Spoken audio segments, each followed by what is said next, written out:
In this video we'll have a look at the chords function that lets me automatically insert chords into my document from a list of available shapes that are computed using the settings from this panel. There are 4 sections in this panel. The first one lets me pick a root note and a chord type from a drop-down menu. The second section lets me input the chord structure manually, selecting each degree individually. The third section lets me choose the string set I want to use.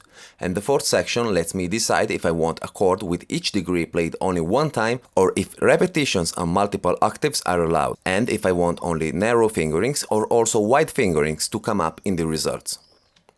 Let's see a simple example. I'll select D as a root and the major 7 structure. Then I'll click on Show Chords and a new sidebar will appear on the right with all the available options to play this chord given my settings. I can hear a preview of these voicings, and if I want to add one of them to my document, I just need to click on it and then click again on a fretboard in my document. The chord will be inserted into the current layer using the marker color and shape previously selected. So if for instance I now add another fretboard, select the layer 2, pick a green color and a square marker shape, I can select another chord from this list and place it on the second fretboard on layer 2 using green squared markers. This function is not based on a library, it is actually an algorithm that computes all the possible fingerings using the settings I give it, so it is capable of displaying all the available voicing of any chord in any tuning and number of strings. To demonstrate that, I'll set up an 8 strings guitar tuned in a weird random way, and I will ask the function to display the D major 7th fingerings on this instrument. As we can see, the system just found 35 different available voicings with their respective fingerings.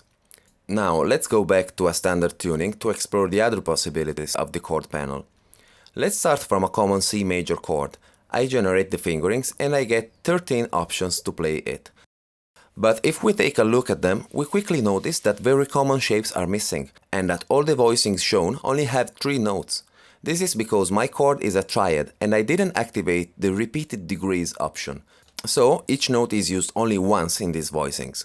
If I activate the repeated degrees, the software will try and insert a note from this chord on every string, and obviously will use some degrees more than once, since they are fewer than the available strings.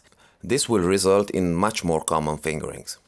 Indeed, in the first results, we can now see the common voicing for a C major chord in the first position and a list of 17 other options. If we click on wide fingerings, the list will include options that span up to 6 frets, and the voicing available will even become 31.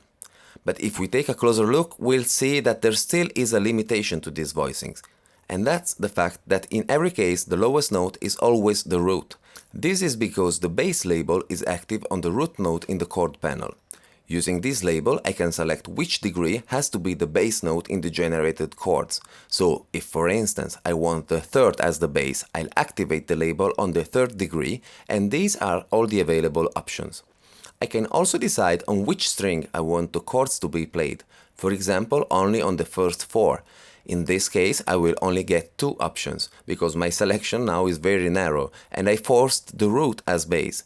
If I deselect the bass option, I'll get more options, because now the list will include all options, and so all inversions will be displayed.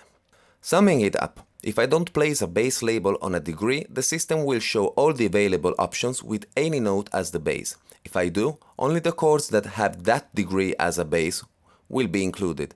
And in this case, it is showing me the only one option to play a C major 7 with the 3rd degree as bass in this set of 4 strings. I can squeeze out another option if I allow the fingering to be wider.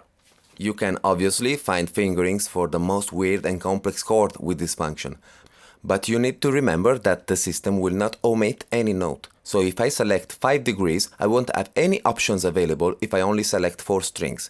I will need to manually omit the 5th degree, for example, and try again, or allow a 5th string to be used. In this case, I added a 5th string, and here we have 24 options to play a major 7 chord with an added 9th, of which 9 options are possible with a fingering that spans only 4 frets.